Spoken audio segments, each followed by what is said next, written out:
ఉంటామంటూ జరిగిన ఎపిసోడ్ మొత్తానికి సంబంధించి కోర్టులో వ్యవహారం ఉంది కాబట్టి ఏమీ మాట్లాడలేనని చెప్పారు. ప్రస్తుతం కుటుంబ సభ్యులతో యోగక్షేమాలు తెలుసుకున్న తర్వాత ఇప్పుడు పుష్ప సినిమా డైరెక్టర్ సుకుమార్ తో కలిసి ఆయన తన నివాసంలో కూర్చొని ఉన్నటువంటి విజువల్స్ ని మనం చూస్తున్నాం.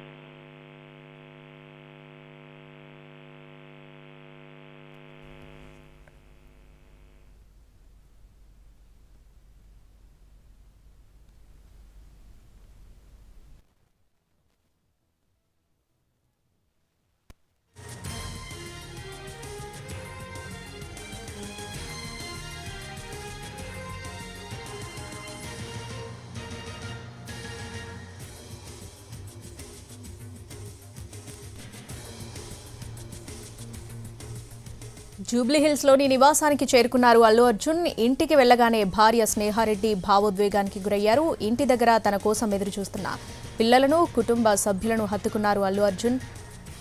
నిన్ననే మధ్యంతర బెయిల్ వచ్చినా రాత్రంతా జైల్లోని మంజీరా బ్యారక్లోనే ఉన్నారు. బెయిల్ కాపీ అధికారికంగా అప్లోడ్ కావడం ఆలస్యం అవ్వడం, జైల్ ప్రొసీడింగ్స్ వంటి కారణాలతో అల్లు అర్జున్ జైల్లోనే ఉండాల్సి వచ్చింది.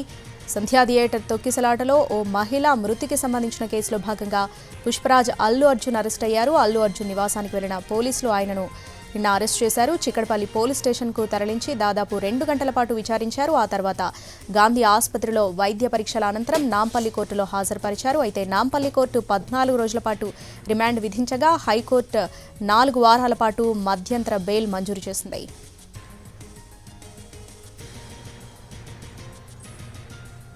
ఇక అరెస్టు సమయంలో అల్లు అర్జున్ పట్ల పోలీసులు దురుసుగా ప్రవర్తించలేదని సెంట్రల్ జోన్ డీసీపీ ఆకాంక్షి యాదవ్ తెలిపారు. దుస్తులు మార్చుకునేందుకు, కుటుంబ సభ్యులతో మాట్లాడేందుకు సమయం ఇచ్చామన్నారు. ఇంట్లో నుంచి బయటకొచ్చాకే అదుపులోకి తీసుకున్నాం, తానే స్వయంగా వచ్చి పోలీస్ వాహనంలో కూర్చున్నారని అన్నారు సెంట్రల్ జోన్ డీసీపీ. అల్లు అర్జున్ను